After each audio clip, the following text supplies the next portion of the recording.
El descontento social en América Latina está nuevamente en efervescencia. Después de los cierres y los confinamientos debido a la pandemia de COVID-19, los ciudadanos de la región volvieron a las calles para demostrar su descontento. Recientemente, Panamá se unió a la lista de países que son testigos de manifestaciones, de paros de transportes, huelgas, descontento generalizado.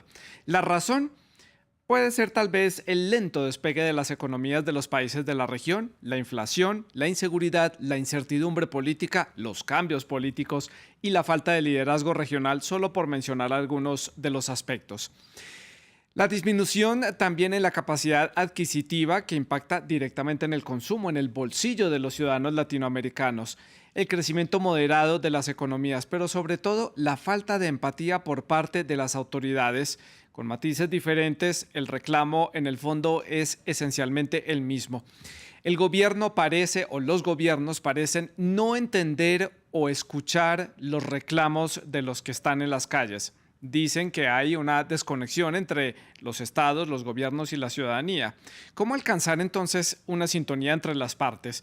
¿Está América Latina al borde de un gran estallido social por el descontento generalizado?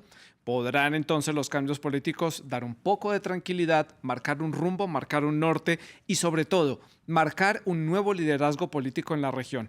Lo vamos a analizar hoy en el debate de France 24. Para conversar sobre este tema saludamos a Paula Ruiz.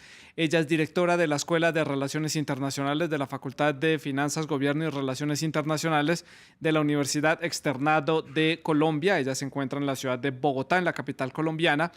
Y desde Ciudad de Panamá se conecta a esta conversación Danilo Toro. Él es sociólogo y también analista. Es investigador de la Universidad Tecnológica de Panamá. Les recuerdo que ustedes también hacen parte de esta conversación, pueden dejar todas sus preguntas y sus comentarios a través de las redes sociales. Estamos en Twitter, en Instagram y en Facebook, en donde nos encuentran como @France24-ES, @Santilogo, que es mi cuenta personal. La etiqueta para que hagan sus comentarios, se las recuerdo, numeral el debate F24. En YouTube también pueden seguir nuestra señal en streaming en vivo.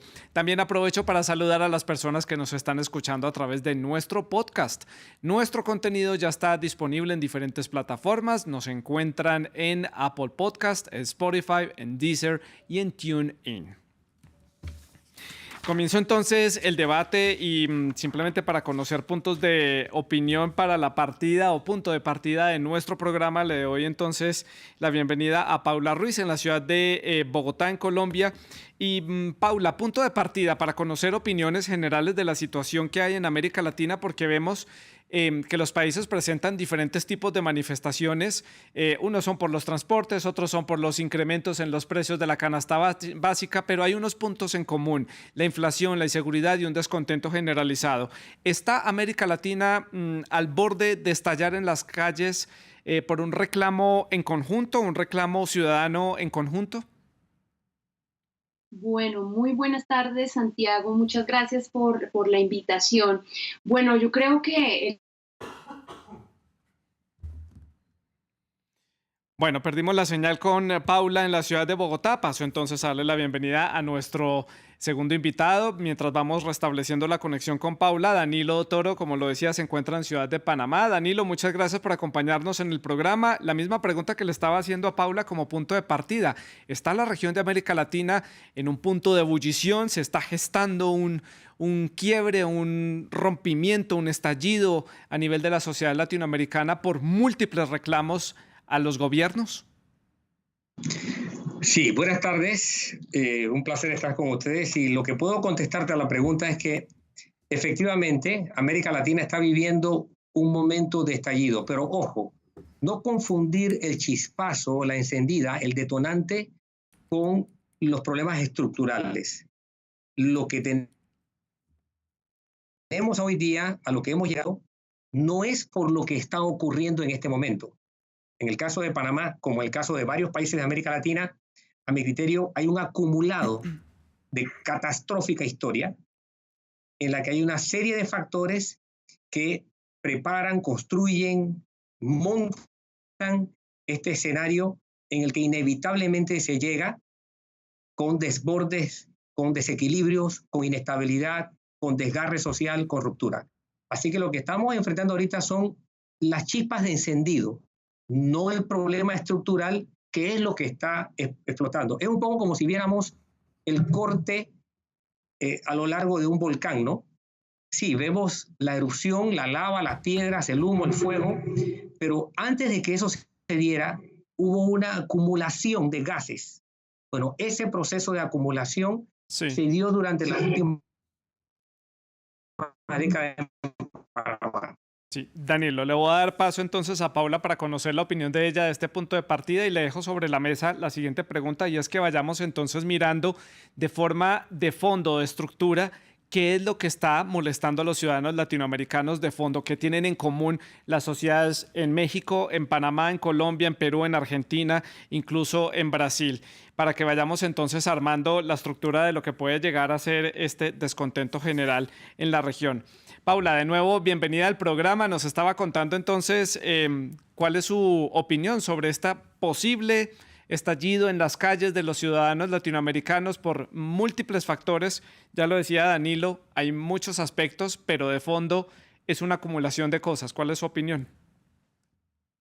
Bueno, Santiago, lo que te decía anteriormente es que creo que el título del programa en lo que pones protestas en América Latina, una región asfixiada, pues es cierto. En este momento, pues lo que estamos viendo en común en todos los países, por resumirse, lo de un cartel de unas protestas en Panamá, y no es guerra, no es pandemia, es corrupción. La gente en últimas lo que está pidiendo a los gobiernos es que todas esas, en el caso, por ejemplo, de Panamá, que es un modelo de desarrollo importante para la región, pues no se está dando una distribución adecuada de los recursos. No es un tema de que el país, en este caso, no tenga o no cuente con las capacidades económicas para garantizar empleo. El tema se llama distribución, el tema se llama desigualdad. Y lo que estamos viendo en la mayoría de países de la región pues es algo muy estructural en el sentido de que las manifestaciones o las protestas van dirigidas a lo mismo, a pedir, como lo decías tú en la introducción, que los escuchen, que tomen acciones, que en efecto pues se busque atacar la corrupción, que en América Latina pues es uno de los males más graves que tenemos y que se junta además pues con otra serie de manifestaciones o de problemáticas de tipo también económico en el cual pues vemos que se están subiendo los precios de los combustibles, de los alimentos. Ya estas protestas y estas demandas sociales, en efecto, lo que vemos en Perú o lo que vemos en Ecuador es que empezaron a tocar el bolsillo de los ciudadanos, ya cuando sienten que lo que ganan no les da para vivir en el mismo estilo de vida que tenían anteriormente. No se trata de vivir en riqueza, se trata un poco de vivir pues con dignidad. Entonces, Claro. lo que estamos viendo es una molestia estructural frente a unos problemas históricos.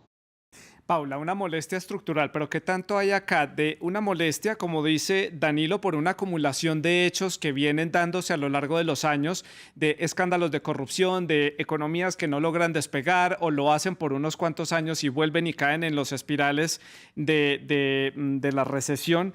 ¿Y qué tanto es una falta de comprensión por parte de la ciudadanía del contexto de la coyuntura en el que está el mundo entero, que estamos saliendo de una pandemia que está volviendo a repuntar en el número de casos y que hay una guerra que no pensábamos que iba a afectar tanto a puntos lejanos como América Latina y sí nos está dando un coletazo a nivel económico que nos está impactando en diferentes formas? ¿Qué tanto es esa falta de comprensión de la gente sobre la coyuntura que tenemos, entender que la economía mundial no va bien, no es solamente la del país, la inflación es en todos los estados, en todos los países del mundo, no solamente en América Latina? Yo creería que el problema, más que la falta de conocimiento por parte de la ciudadanía, al final es un tema de frustración y es un tema de rabia frente a la manera como los gobiernos están respondiendo frente a sus demandas, frente a la manera como los gobiernos dilatan decisiones que tienen que tomar precisamente frente a cómo van a mejorar las condiciones sociales de la ciudadanía. Entender que en este momento la inflación a nivel global pues está implicada con un conflicto que inició Rusia en Ucrania para una población que vemos en los carteles y en las manifestaciones que simplemente están pidiendo más empleo, que simplemente están pidiendo que se tomen medidas más decididas para mejorar su día a día, pues es difícil pedir que entiendan que hay una situación internacional que de alguna u otra forma les está afectando. De alguna manera, lo que vemos en el caso de Panamá es que todo empieza, como en la mayoría de países en la región, por el aumento de los precios de los combustibles.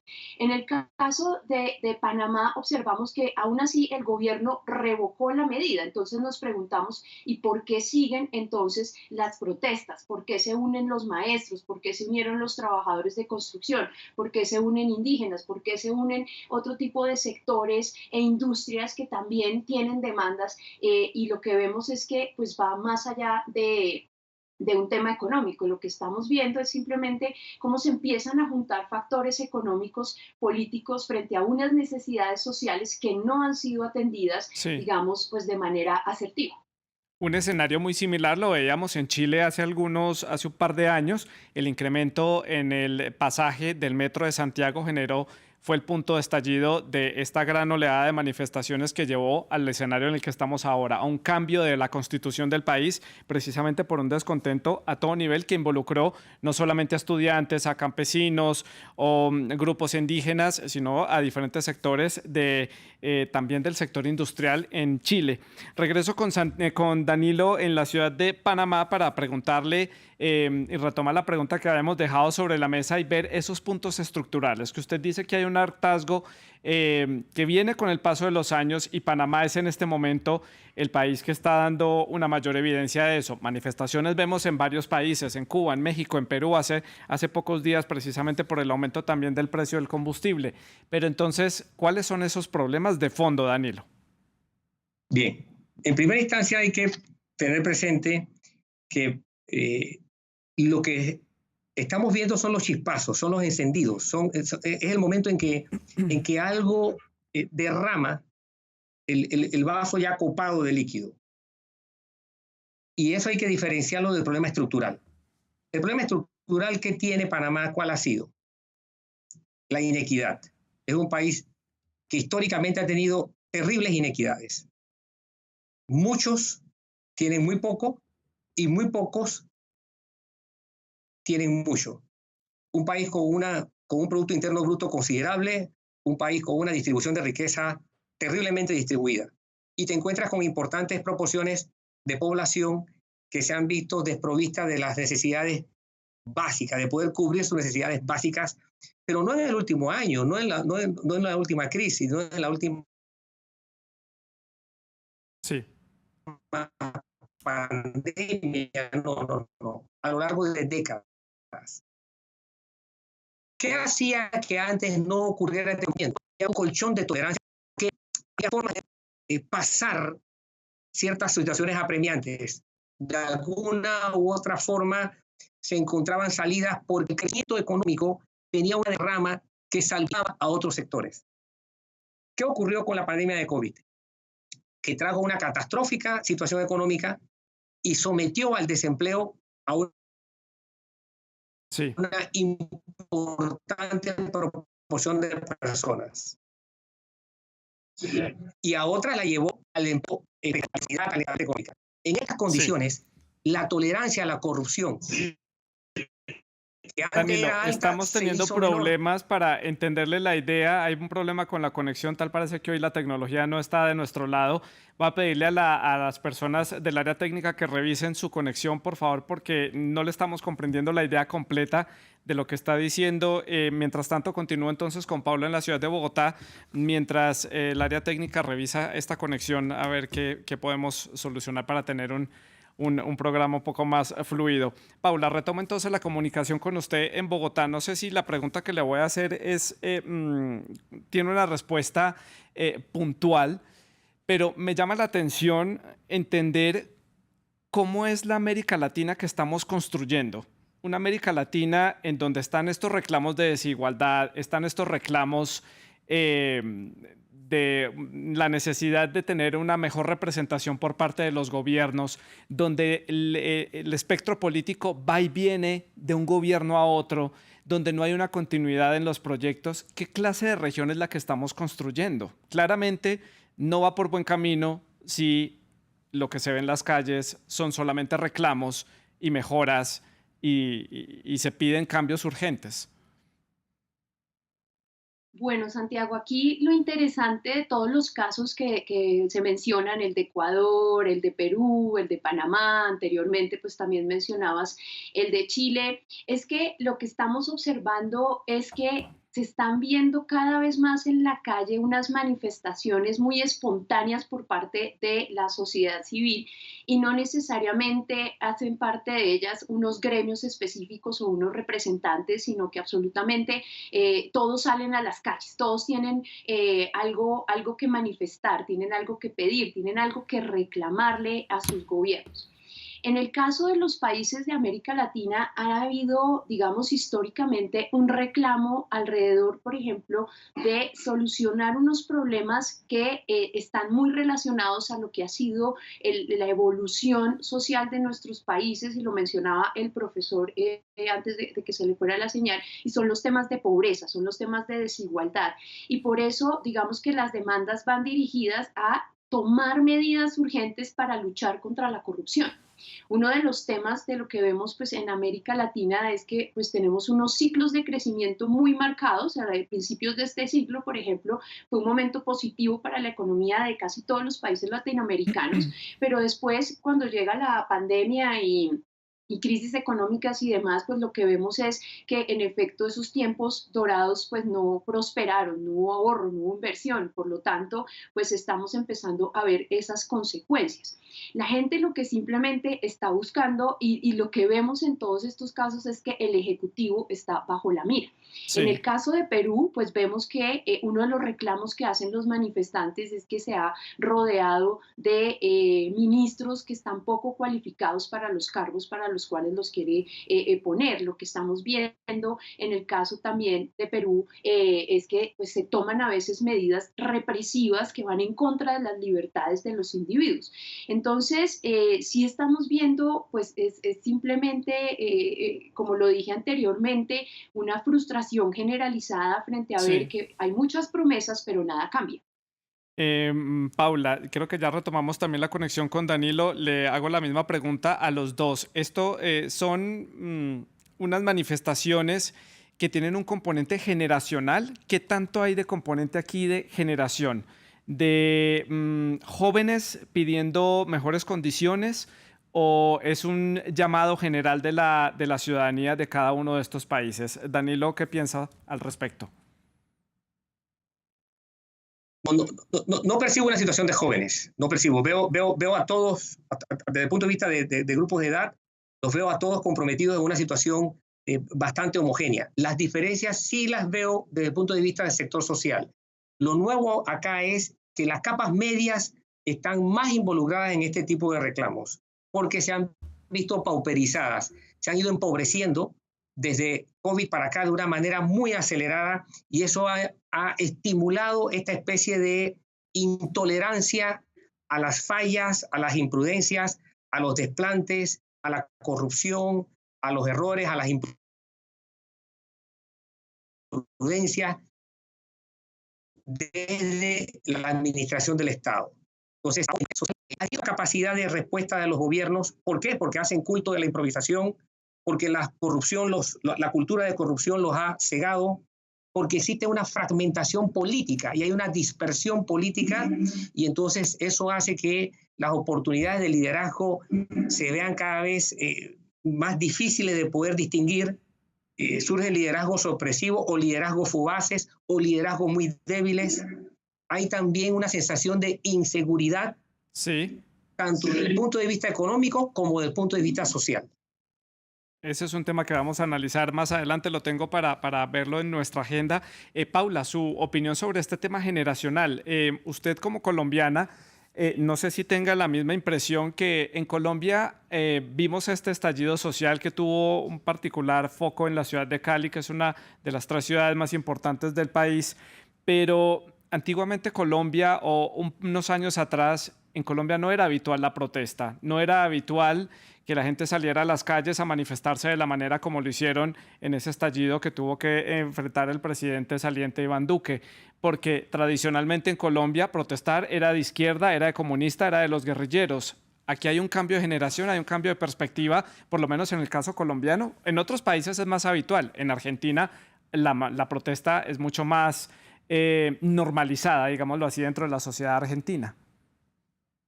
Bueno, muy interesante la pregunta que hace Santiago, porque en efecto, a pesar de que vemos algunos puntos que coinciden entre un país y otro, sí creo que los que inician, digamos que ese punto focal inicial en cada una de las protestas, sí están muy marcadas hacia un sector o hacia una población específica.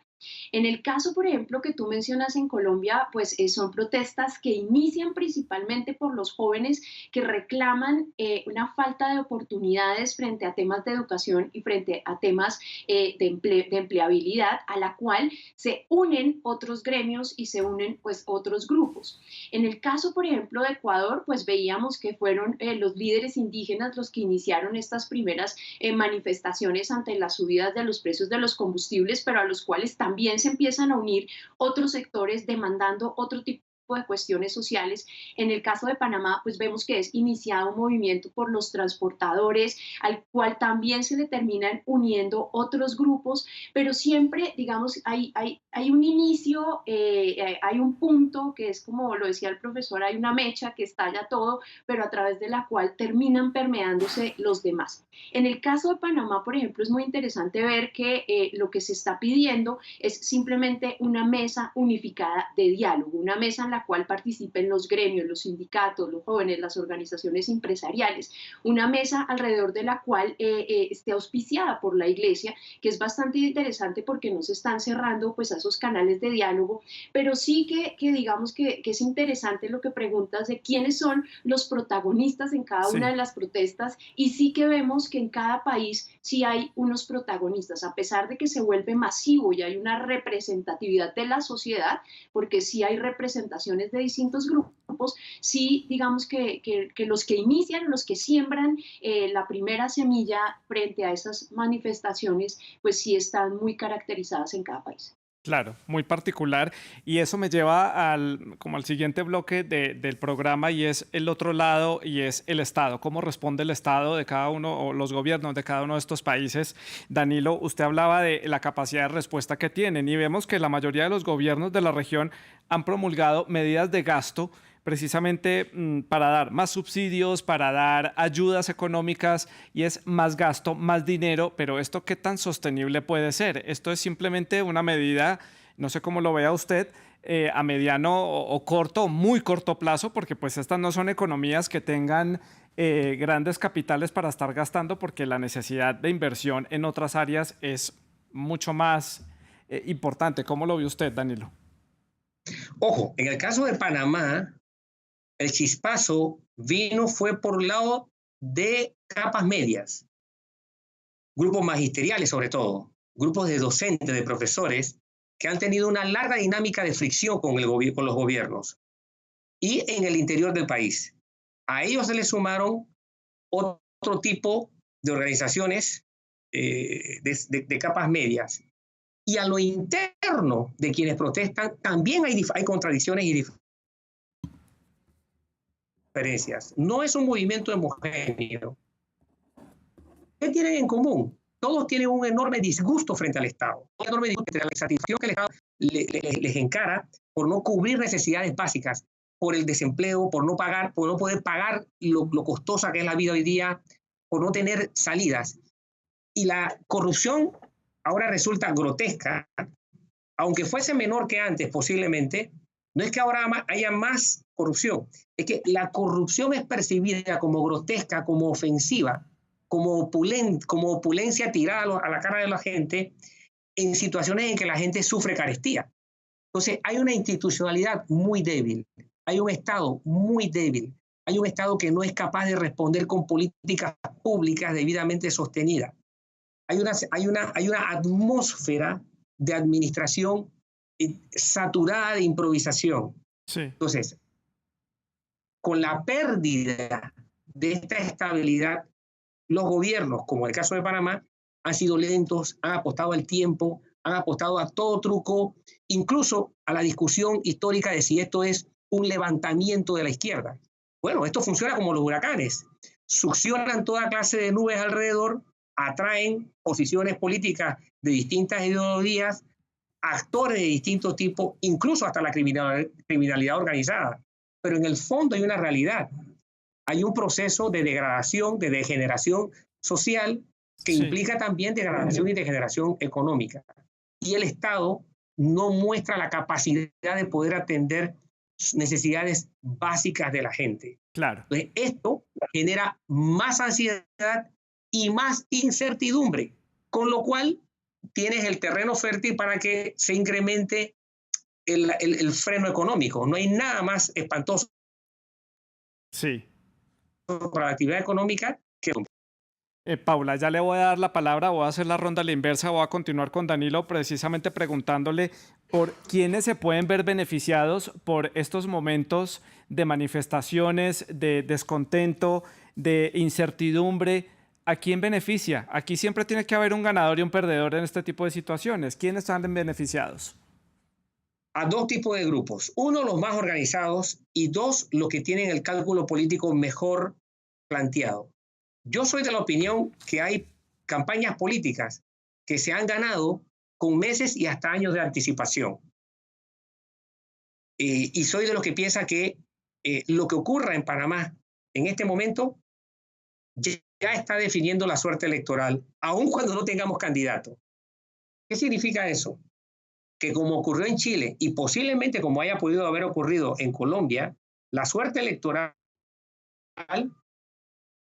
pudo haber definido en abril de 2000, la situación que estalló en Colombia, ¿no? Entonces, acá en Panamá, los beneficiarios van a ser los grupos que puedan capitalizar este disgusto social enorme, de grandes proporciones.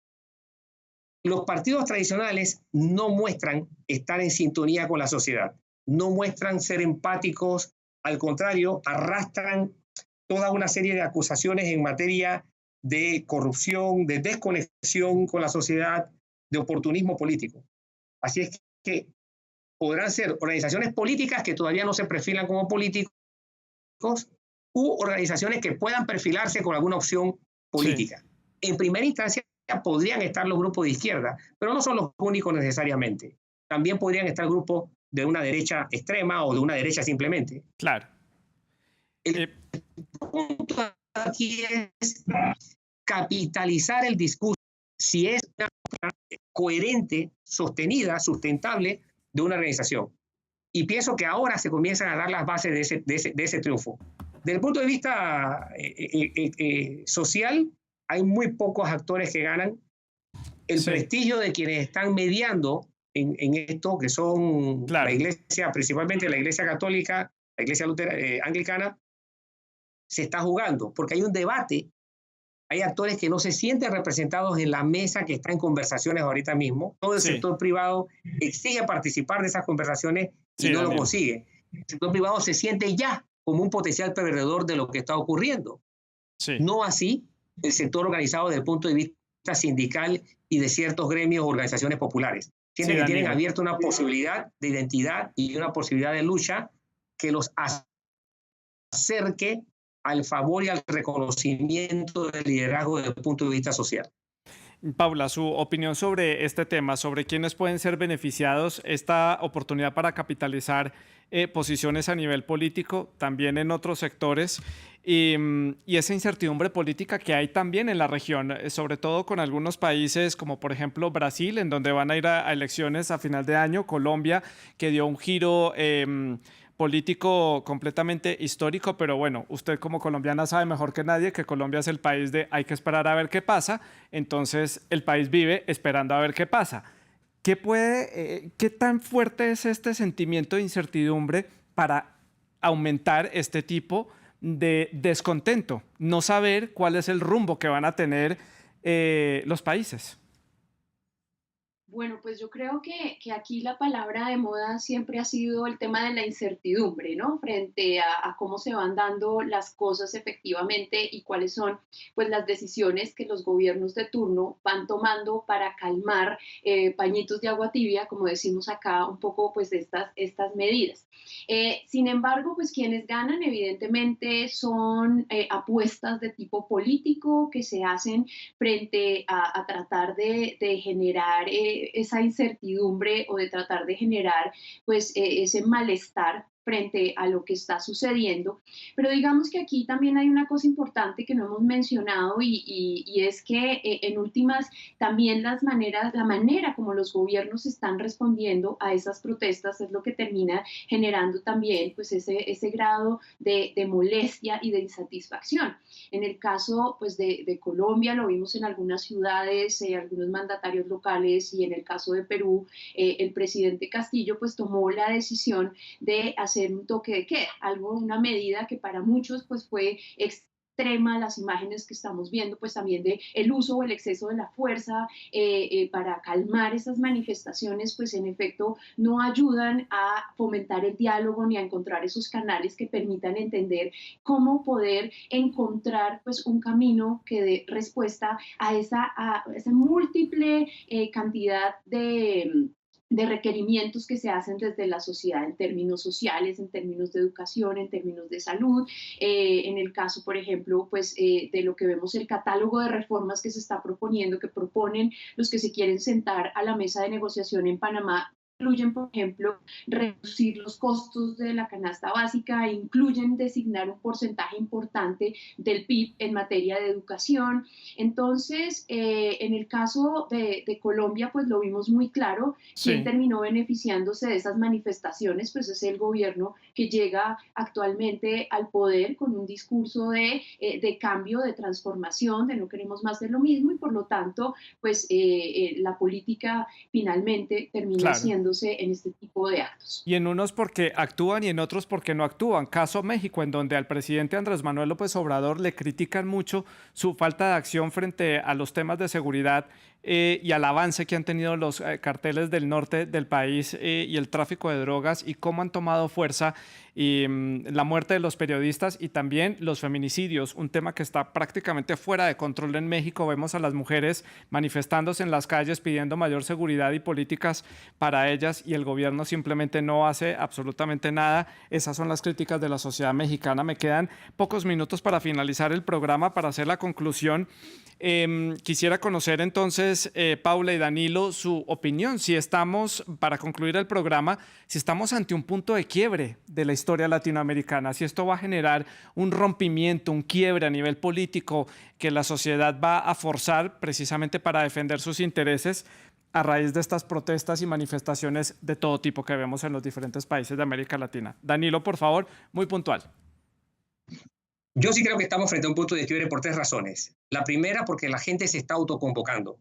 Sin liderazgo fuerte, sin liderazgo, sin caudillismo, sin liderazgos muy llamativos, los sectores se convocan y son capaces de hacer reclamaciones que desestabilizan, que descuadran el orden establecido. Y eso es algo muy, muy, muy propio de lo que estamos viviendo.